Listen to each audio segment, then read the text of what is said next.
What's up, everyone? This is Steve with the MMA Minute, and welcome to the MMA Minute Show. We have a stacked agenda today.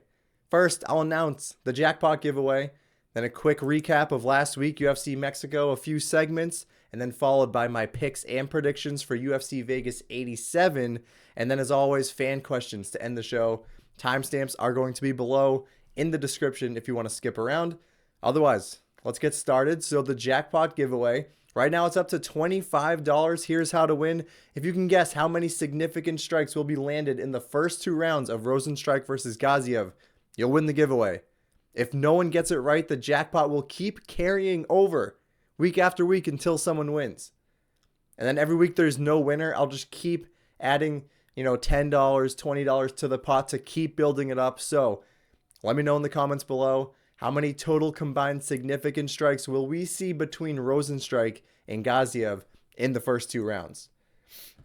One entry per person. If there's a tie, I'll pick a winner at random, and winners will be announced in the following week's video. And guys, if you made it this far, make sure to hit that like button, make sure to hit that subscribe button, leave a comment. Let's get the algorithm moving in the right direction. You know how that game works. UFC Mexico. Decent fight card, not the best by any means. Definitely some questionable decisions going on there. We thought maybe there might be some hometown cooking going on, but the first robbery, if you want to call it that, Victor Altamirano, he seemed like he was on the wrong the wrong side of a split decision. That was kind of a weird one. We saw Claudio Puelles and Faraz Ziam. They went to split decision. Jesus Aguilar Mendonça, they went to split decision. You could maybe call that one a robbery as well. Do you think Aguilar really won? I mean, I did pick him, and he did look good, but overall, he probably lost that fight. And then even on the main card, Moreno versus Royval, we had a split decision. So it was kind of a funky night altogether. Couple standout fights, Charas versus Lacerda. We finally got to see the end of that saga, which was pretty hilarious. Both guys missed weight. Lacerda missed by a couple pounds, but Charas literally missed by 5 pounds. That's a cursed fight. It's absolutely ridiculous that they tried to rebook it so many times, but it's officially over. Charas, round 1 submission. Kind of a weird tap. Lacerda, it looked like he barely had it in, and Lacerda just tapped within 3 seconds. So I expect Lacerda to get cut at this point. Not really sure. Prelim headliner, Christian Quinones. I almost had back-to-back underdogs hit. Quinones was winning the fight, in my opinion, first 2 rounds. And then Raoni Barcelos goes out there, gets a rear naked choke in round 3 after literally injuring his shoulder. So that was pretty insane.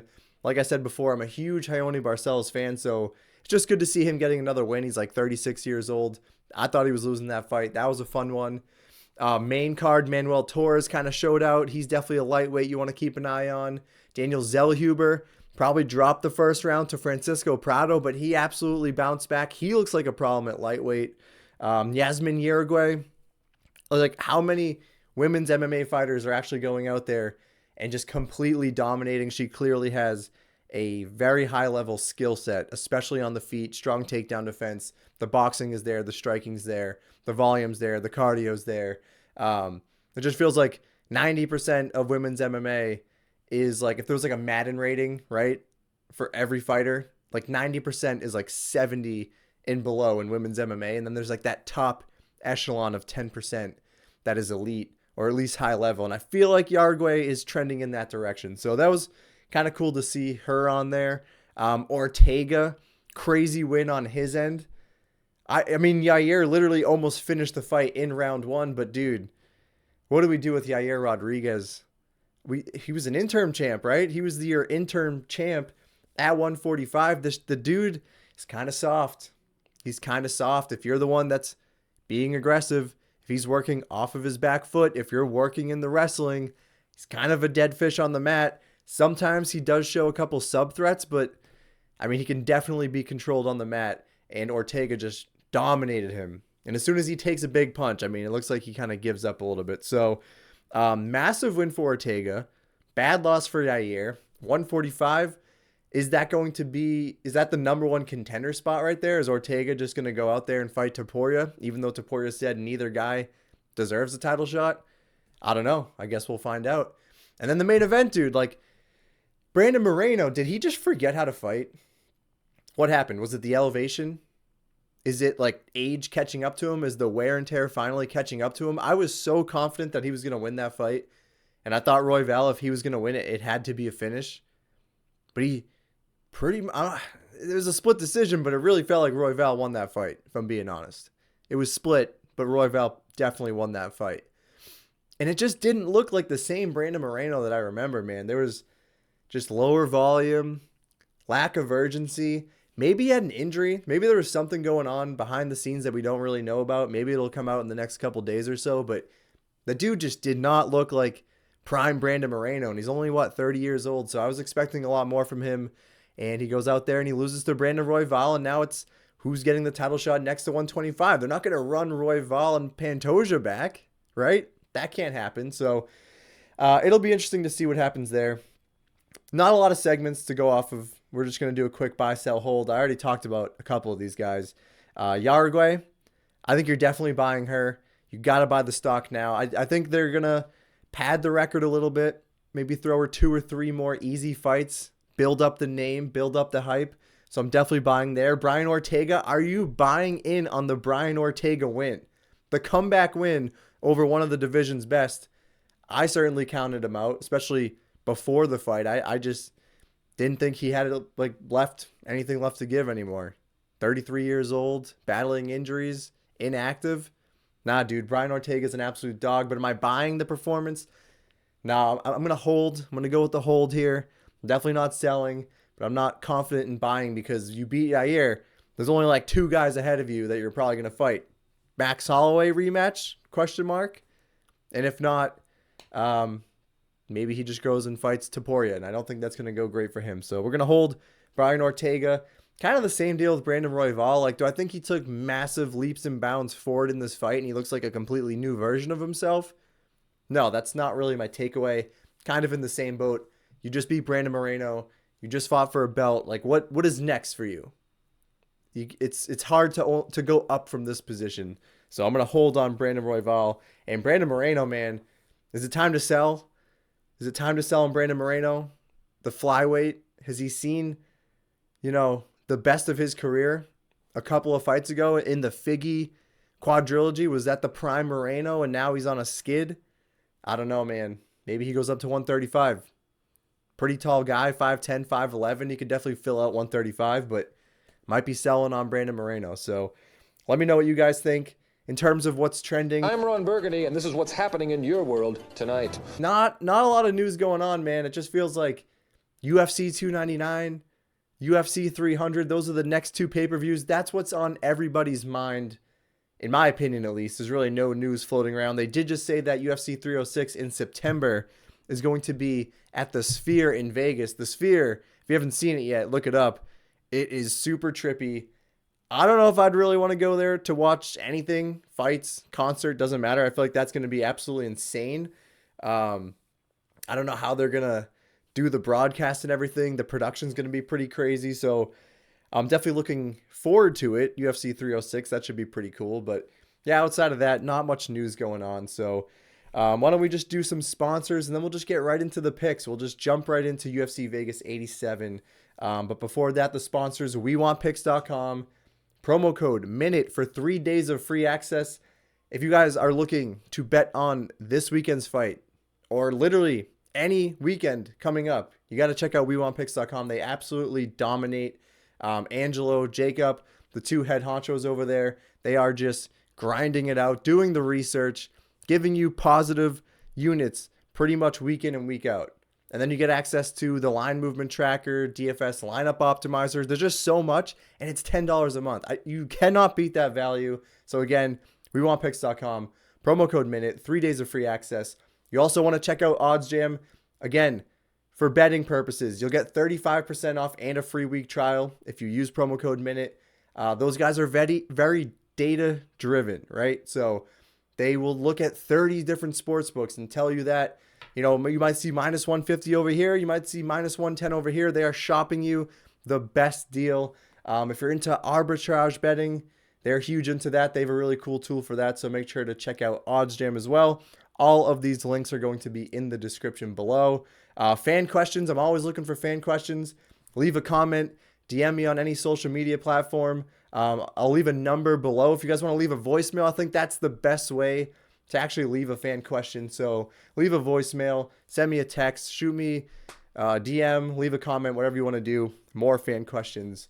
And if you haven't yet, make sure to hit the like button. Make sure to hit the subscribe button. We need to get the algorithm moving, get the MMA Minute channel some more subscribers, some more views. I would definitely appreciate it. And that just brings us right into UFC Vegas 87. Okay. So I saw a lot of people actually kind of crapping on this card earlier on in the week, and I'm going through it. I'm making my picks. This was supposed to be UFC Saudi Arabia. So the rumor going around there is that I guess whoever bought the card, whoever was in charge of the card, was going to make this a big event. Didn't really turn out to be a big event by any means. I still think there's some really good fights on here, but they weren't happy with the product. So I guess it got moved. They just stripped the fight. They're going to maybe just get a new card down the road sometime.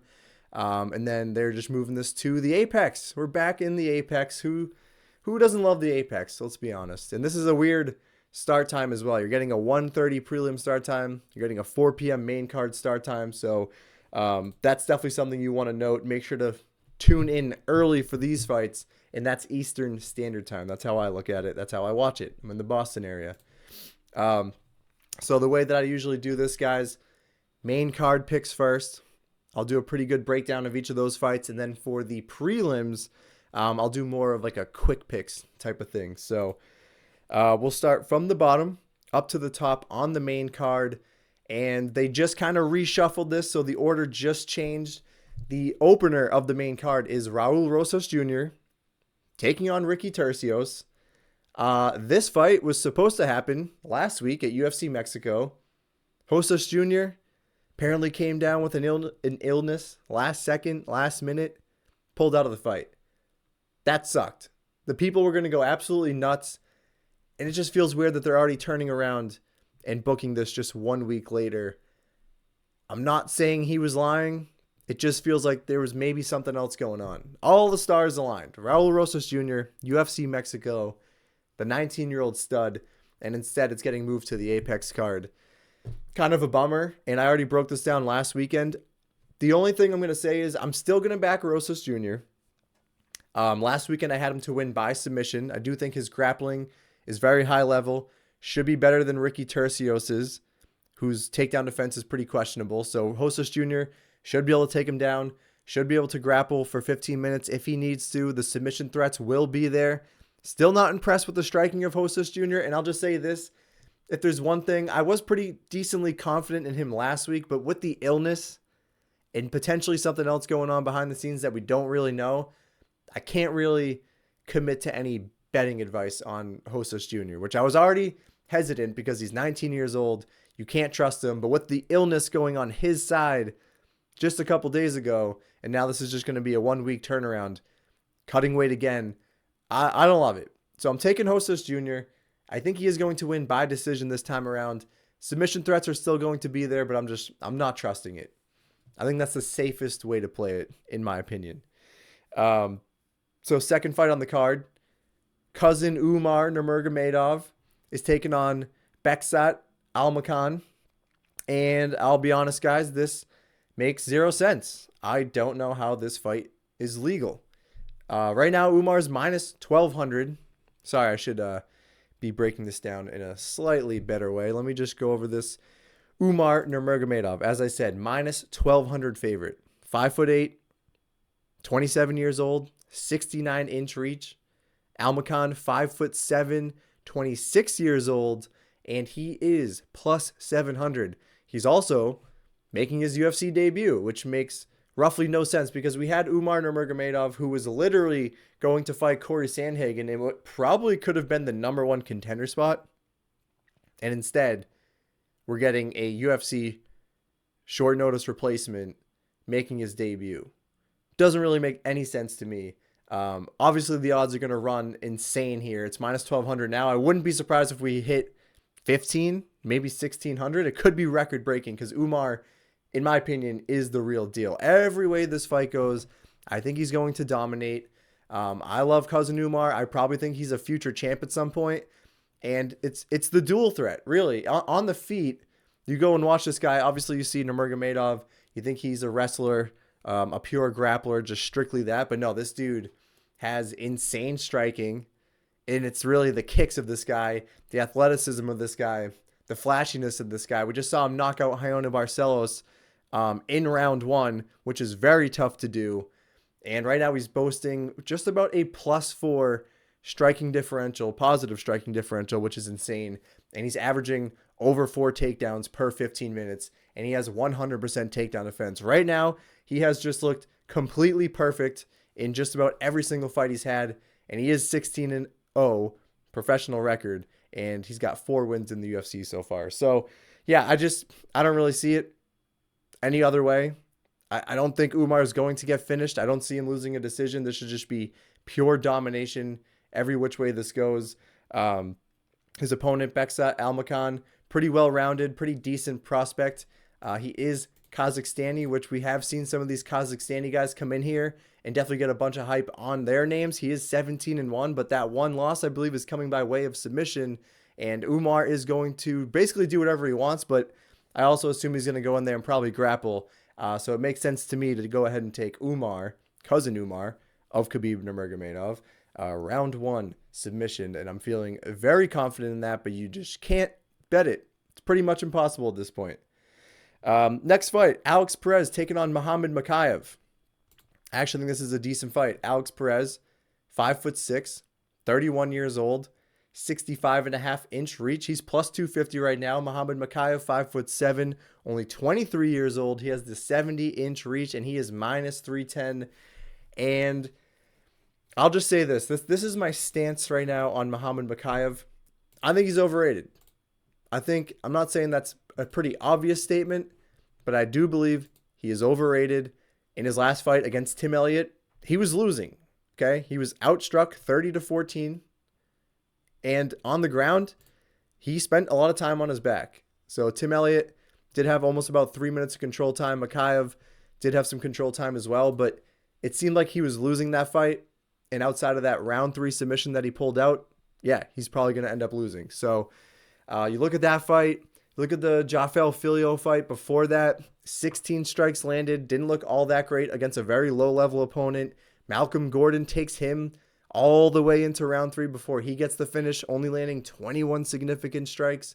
Charles Johnson took him down 12 times. He only landed 12 significant strikes. Like, there's just something wrong there where, yes, he is an absolutely dominant grappler, but the striking numbers are terrible. 1.12 significant strikes landed per minute. That is horrible. Absolutely horrible. So even if he's on the ground getting dominant position, he's not really doing much with it other than the submission threat, which is very nasty. It is very elite. But when it comes to the striking numbers, when someone is going to stuff those takedowns and the fight's going to stay on the feet, I have a lot of question marks. Now, for Alex Perez, if this was prime Alex Perez, if this was like 5 years ago, if I could just ignore all the injuries and the cancellations and how inactive he's been literally in like the last 4 years, I may pick him here as a, 2.5 to 1 underdog. It would make sense. But because of all those things, he's the much older fighter here. I can't go with it. I can't go with Alex Perez. He does have some decent striking. The low kicks are absolutely nasty on this guy. You'll definitely see that. And he does have good offensive wrestling, but defensively wise, I mean, he's been submitted at least 4 times. Pantoja, round 1, subbed him. Davison Figueiredo in the title fight, round 1, subbed him. Gets knocked out by Joseph Benavidez. Like, he is there to just be finished. And I think Mokaev, with the grappling chops that he has, I want to fade Mokaev at some point. Like I said, I do think he is overrated. But in this specific matchup, it's a decent name to put on his resume. It's another way to build him up. I got to go with Muhammad Mokaev to win. And I will go round 2 submission. Next fight on the card. Co-main event. Vitor Petrino taking on Tyson Pedro. Vitor Petrino, 6'2", 26 years old, 77-inch reach. Taking on Tyson Pedro, 6'3", 32 years old, 79-inch reach. Right now, Petrino minus 295. Pedro is plus 240. I'd be lying if I said I wasn't tempted by a plus 240 Tyson Pedro bet. Specifically in round one, because that's what this guy does. He is usually a massive threat early on in fights. You'll definitely see that if you go back and look. A couple of his wins, so this was the thing with Tyson Pedro, right? So he looked very good early on in his career. Then he got 2 straight losses, left the UFC for like 4 years. Then he came back and they fed him absolute cans. Ike Villanueva, round 1 knockout. Harry Hunsucker, round 1 knockout. Those are bottom of the barrel, no longer with the UFC, probably had no business being in the UFC, goes out there, absolutely dominates, and then puts up an absolute stinker against Modestas Bukauskas, who just stayed on the outside, picked him apart for 3 rounds, and he lost a unanimous decision. Now, it turns out maybe he was feeling ill before the fight. He had a little bit of a sickness going on there. I don't know how much you can really buy into that, but he did bounce back, beating Anton Turcali by round 1 knockout. That was very impressive. I was on the Turcali side, I'm not going to lie. So you count him out. He's still very dangerous, but I'm still buying into the fact that he's dangerous early on. It's round 1 or bust for me personally. And with Vitor Petrino, I've seen enough of this guy. Dana White's Contender Series gets a round 2 knockout. He's now 3-0 in the UFC. The dude is absolutely jacked out of his mind, extremely strong. The takedowns are very solid. The striking, fundamentally, technically, not very sound, but he's got huge power on the feet for sure. And when he gets you to the ground and pound is nasty, and he can mix in submission threats as well. So the submission upside is going to be there. The cardio, for as jacked and as big as this dude is, the cardio is not even that bad. I think he can actually go a pretty hard 3. And I don't know if I can say the same about Tyson Pedro. So I'm a little tempted on Tyson Pedro because he is very dangerous and he does have that experience edge, but I'm buying in on Petrino here. Not in love with the minus 300 price tag. Maybe you look more like a inside the distance prop. Maybe play a round 2 or round 3, but officially I'll go with Petrino to win round 3 knockout. And that'll take us to the main event. I did not expect this to be a main event anytime soon. Jairzinho Rozenstruik taking on Shamil Gaziev. Rozenstruik, right now the underdog, plus 125, 6'2", 35 years old, 78-inch reach. Gaziev, right now, minus 150, 6'4". He's 34 years old, 78.5-inch reach. And I thought about this one for a while. There's a couple things you have to note. It's a heavyweight fight. Jairzinho Rozenstruik is a pure heavyweight. He comes in at that max limit, 265. He is a huge, absolute beast of a man. And he's kind of like your classic old school heavyweight, right? So he's pretty one-dimensional. He does have a kickboxing background. We don't really see that technical side of him all that much anymore. But he has massive fight-changing knockout power. That's what you have to be worried about. It's a heavyweight fight. I can never recommend betting confidently on a heavyweight fight, especially if Jairzinho Rozenstruik is on the other side, because as soon as he came into the UFC, it was round 2 knockout, round 1 knockout, round 1 knockout. And then what was really insane to me was that he got a round 5 knockout with 4 seconds left in the fight after losing the fight to Alistair Overeem. He comes back with 4 seconds left and gets the knockout in round 5. So this guy is literally dangerous from 1 second to the very end of the fight, and everywhere in between, he's absolutely dangerous. That's what scares me. But since that Francis Ngannou loss, we haven't really seen him pick up too many wins. Yeah, he knocked out Junior Dos Santos. Yeah, he knocked out Augusto Sakai. Yeah, he knocked out Chris Daukaus, but Chris Daukaus literally doesn't have a chin. So, I don't know. For me, it just feels like if you're able to get this guy to the mat, it's going to be an absolute problem for Jairzinho Rozenstruik to get back to his feet, to not get submitted, to not just get absolutely dominated with ground and pound. I mean, we've seen that happen before. Jailton Almeida just absolutely smoked him. No problems. Curtis Blades didn't get the finish, but he did take him down 3 times. Pretty much controlled him for at least, we have 6 minutes of control time there. Outlanded him on the feet. So if you're able to mix in the takedowns, which Gaziev has that wrestling in his back pocket. We just saw Gaziev go out there and put on an absolute masterclass against Martin Boudet, who not the best fighter by any means, but he's a pretty decent fighter. And just the way that he went out there and got the finish was absolutely insane. Nearly finished it in round 1. Thought he was going to gas, but he goes out there, gets the job done in round 2. So he's very aggressive. He's always going to be marching forward. He does have big power on the feet, but it's really the wrestling.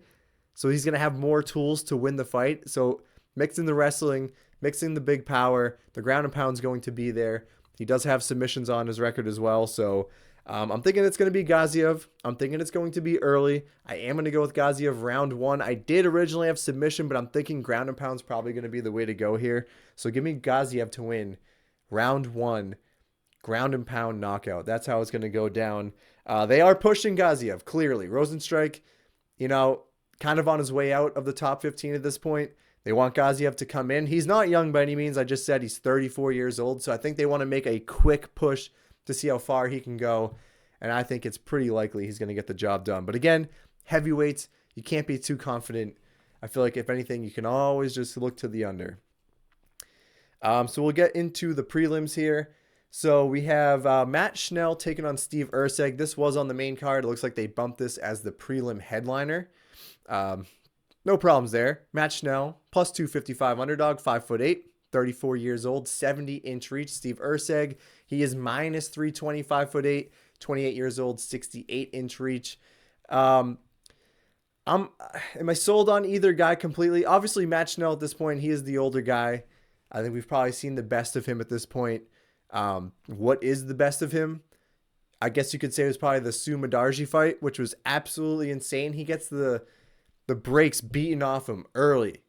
It looks like this fight's going to end multiple times, and somehow he battles back. He shows unbelievable heart, battles back, gets a round 2 submission. So is that probably the peak of Matt Schnell? Yes, because outside of that, he goes up there, fights Mateus Nicolau, gets knocked out in round 2. He fights Brandon Royval, he gets submitted in round 1. Alexander Pantoja, he gets knocked out in round 1. So when he's losing, he's absolutely getting finished. Rob Font, on the Ultimate Fighter, knocked him out in round 1.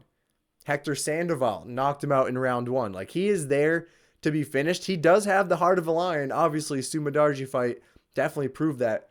But this dude can be beaten, and he can be finished rather easily, I would say. But he does have some pretty decent wrestling. He's one of these guys who's very high energy.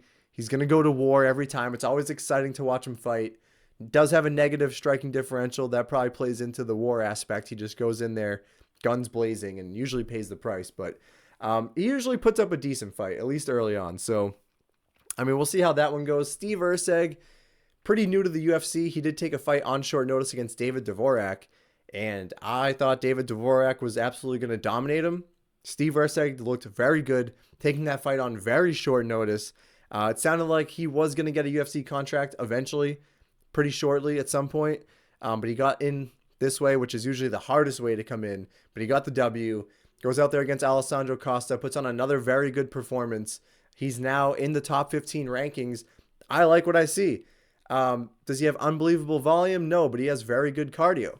And the striking is technical. He actually has pretty decent power. He mixes it up pretty well. And then it's really the grappling of this guy. The takedowns seem to be pretty on point. The submissions are definitely going to be on point. The control time is there. So he's going to be a problem for a lot of guys. So do I think he goes out there and beats Matt Schnell? Yes, I do. I'm going to take him to win this fight. I'm going to take Erceg round 2 submission. This guy's going to be cracking into the top 10, into the top 5 pretty soon. So that'll be interesting. Matt Schnell just seems to be a little bit of a stepping stone. So give me Erceg, round 2 submission. Next up, we have Eric Anders taking on Jamie Pickett. Another fight, which was originally on the main card. It looks like they bumped this one down. Eric Anders, dude, minus 385. Jamie Pickett plus 290. Anders 6'1", 36 years old, 75-inch reach. Pickett 6'2", 35 years old, 80-inch reach. Is anyone really a firm believer in Jamie Pickett at this point? I'll pause. Go ahead. No? No one? Okay. Yeah, that makes sense because he has looked terrible so far in the UFC, which is a shame because, like I said, 6'2", 80-inch reach. That frame is there. If he could utilize, his range and work from the outside, if he was, threw a little bit more volume, had a little bit more of a sense of urgency, maybe there'd be something there, but you just don't see it. Look at the record, 13-10. I mean, that's pretty god awful. So it is pretty common to just fade a guy like Jamie Pickett. Should Eric Anders be a -400 favorite over anybody at this stage in his career? Absolutely not. That's the one thing that I don't really like here. But what we're going to see, because this is what Anders does every single time, he's just going to load up on shots. He's going to shoot for takedowns. He's going to bully you up against the cage. He's going to rack up control time. Probably is going to get some takedowns mixed in there. He definitely hits hard. He's going to have probably the athleticism advantage. Talking about a former Division I college football athlete at Alabama at that, which is absolutely insane. I'll just make this statement real quick. Of all the fighters who have come from a football background and transitioned to MMA, Eric Anders might be, like, if you did a Mount Rushmore, your top 4 guys, Eric Anders might be on that list. Brock Lesnar probably tops it. But like Greg Hardy or like Austin Lane, I think Zach Pauga was a football guy. Like, Eric Anders has had a pretty successful UFC career. So obviously -400, I absolutely hate, but it does feel like Anders is just going to get a pretty sloppy decision win, which we've kind of seen before. So nothing flashy there, but I'll take Eric Anders to win by decision. ESPN does have Joel Alvarez and Ludovic Klein still on here. That fight has been scrapped. They are moving Alvarez to face, I think, Rebecki in April, I think it is. So we'll skip over that one. Ayman Zahabi taking on Javid Basharat. So we have another Basharat brother back in his next fight. So Zahabi, 5'8", 36 years old, 68.5-inch reach. He's +450. Javid Basharat, -650, 5'9", 28 years old, 69-inch reach. And I mean, what are we doing? I think we're all, like, the consensus is that the Basharat brothers are probably ready for the top 15 right now. Anything else seems to be just like a waste of time. I think we're all convinced. We've seen pretty much everything that we need to see. The striking is there. They're extremely defensive and technically sound. The cardio seems to be there. The wrestling is definitely there. Submissions are definitely there. Undefeated professional record, 14-0. They're ready for the top 15. Ayman Zahabi at age 36. Yeah, he's got some big power in his hands. But is he going to knock out Javid Basharat? Obviously, there's like a 2% chance of that happening. It could happen, but it's not going to happen. The one knock that I have on at least Javid Basharat, Fareed, I think you could say probably has a little bit more of finishing upside, but Javid is so comfortable going to decision. He doesn't really have that killer instinct, doesn't really have a whole ton of power. Those are the only knocks that I have on him. So for those reasons, I am going to take Basharat to win by decision. It just feels like we're going to consistently get that line at like close to a pick'em. Like, you always get Basharat by decision, like -120, -140. I think that is playable because -650 is terrible. You could have parlayed him maybe last week, but anytime a Basharat brother's in there, the line goes through the roof. So give me Basharat by decision. Nothing flashy there. This is a good fight. Christian Leroy Duncan taking on Claudio Ribeiro. When I say good fight, I mean we should expect fireworks here. Christian Leroy Duncan, -270, 6'2", 28 years old, 79-inch reach. Claudio Ribeiro, 6'1", 31 years old, 77-inch reach, and he's the +220 underdog. So one thing that we absolutely have to throw out there, Christian Leroy Duncan opened as a 2-1 underdog. He is currently -270. Have we ever seen a line flip that wide so quickly? The odds makers got that so wrong. For anybody who got +200 on Leroy Duncan, you are a genius. That could go down as one of the best bets of all time value-wise. Now he's -300. You can barely parlay him. Should you parlay him? Probably not. I want to pump the brakes just a little bit. I do think Leroy Duncan is going to win this fight. Both guys, definitely power punchers, definitely finishers. Certainly Claudio Ribeiro, that seems to be his not only method to victory, but his most common method of victory is getting those early knockouts. Does have pretty strong takedown defense.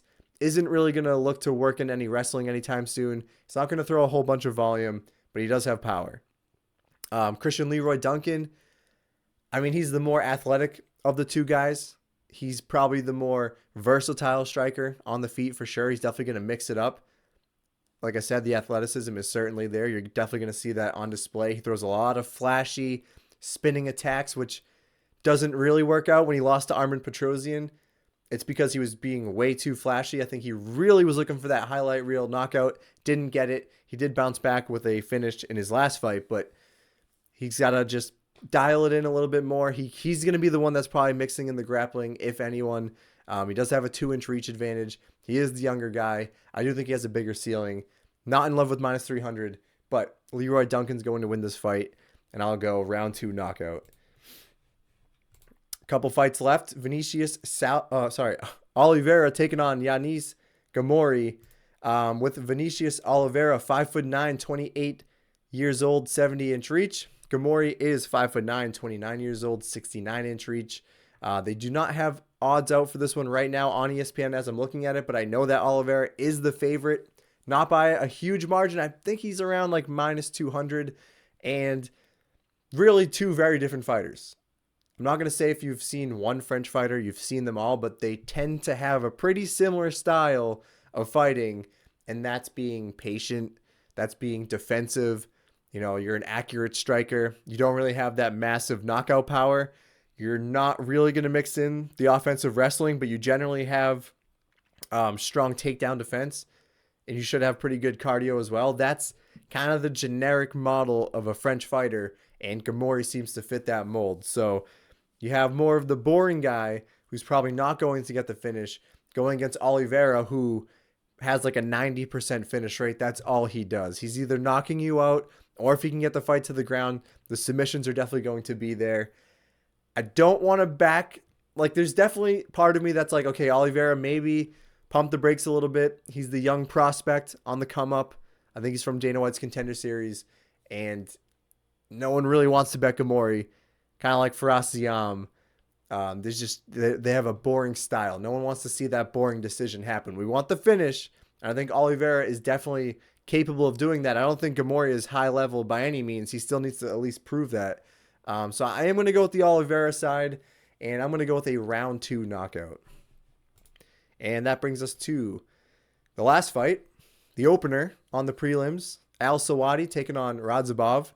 Al Sawadi, 5'7", 28 years old, 69-inch reach, minus 170. Radzhabov plus 140, 5'11", 33 years old, 69-inch reach. I believe I have picked every single favorite on this card. I need an underdog. I don't hate the shot on Loic here. He's plus 140. It's not a massive underdog. I'm not asking for a lot. Al Sawadi probably is going to be the better striker in there. He does seem to have, if he is able to get the fight to the ground and pound is pretty nasty. But he is relatively unproven. Loic definitely has the experience edge. He looked pretty good in PFL. He's come over to the UFC now. Does have a win over Ribovics, which has aged pretty decently. Didn't look great in his last fight against Rebecki. That's because Rebecki's turning out to be an absolute monster. But I do like Loic. I like the experience edge. This guy can grapple. He can wrestle for sure. He's going to get takedowns. He can get control time. Decent power on the feet. I'm a little bit worried about, the age 33. I think the cardio is a little bit suspect. I think the durability is a little bit suspect. But again, I need at least one underdog here. It feels like Loic's not a bad spot. If he is going to win, it's likely going to be decision. So give me another older fighter to humble the young up-and-coming prospect. I'll take Loic to win this fight by decision. And that is every single fight on UFC Vegas 87. I don't hate the card. I think it's going to be a pretty fun night. And by night, I actually mean day, because 1:30 start time for prelims, 4 o'clock for the main card. That's pretty insane. Why don't we get into some of the fan questions? Now let's talk about the mail. Can we talk about the mail, please, Mac? I'm dying to talk about the mail. So I'll pull this up right now. We had one voicemail come in. I've been looking forward to answering this one, so I'll play that for you guys right now. Yo, what's up, MMA Minute? This is Monkey King, and I'm wondering, after that UFC Mexico City event, if you saw Brian Ortega rolling his ankle, what were your thoughts on that before the fight even started? Did you think that Brian Ortega was going to be able to clutch up and get that win? All right, so there you have it. shout out to Monkey King MMA. That's my guy out on TikTok doing the damn thing. He's got over 6, maybe 7,000 followers right now. Make sure to give him a follow. Thanks for the question. Always appreciate that. So yeah, if you guys didn't see it, Brian Ortega, co-main event. Bruce Buffer's doing the announcements. He's getting all hyped up. You know, when they shake everything off, get a little bit loose, they start jumping up and down. Well, he jumped up, came down, rolled his ankle. I didn't even see it happen. I literally looked away for like 3 seconds, turned back, and on the commentary, they were like, dude, did he just roll his ankle? And then they played the clip like a million times, and he did, for sure. Rolled his ankle. He even admitted to it afterwards. And the first reaction is, this fight's cursed. Brian Ortega in the first fight with Yair hurts the shoulder pops out, that fight's over. Then he maybe rolls his ankle right before the fight. Was that going to compromise him? Imagine if he goes in there on one foot and just gets absolutely steamrolled by Yair. What are we saying now? That'd be crazy. So I didn't see it happen. I did hear it on the commentary, and I literally was staring at the ankle after that. I was like, is he okay? Is the mobility there? Maybe you get a live bet going. And it didn't look like anything was compromised at all. It looked like the movement, the footwork was definitely there. He definitely powered through it. Did I really think that Ortega was going to go in there and get the win? Pre-flop? No. I thought all the cards were stacked against him. But now in hindsight, it actually makes sense because Ortega's got that dog in him. He's extremely hard to finish. And if you don't finish him, he's going to be there all 5 rounds. And he had the style, man. I think that was one of the most overlooked things was if he gets the fight to the ground, I mean, you just saw it there. He absolutely dominated Yair. So I didn't see it happening. I probably should have seen it happening. I should have given more credit to Brian Ortega. I didn't. I apologize, my dude. I'll take you a little bit more seriously. Even at age 33, the dude's an absolute dog. Shout out to Brian Ortega. That's what we have for fan Q&A. Again, leave a voicemail in the description. I have the phone number that you can reach out to. Drop a comment. Send me a DM. Send a text. Whatever you want to do. More fan Q&A. And that's the show, everyone. Good luck with your bets this weekend. Enjoy the fights. And we'll see you next week for UFC 299 at that. Let's go.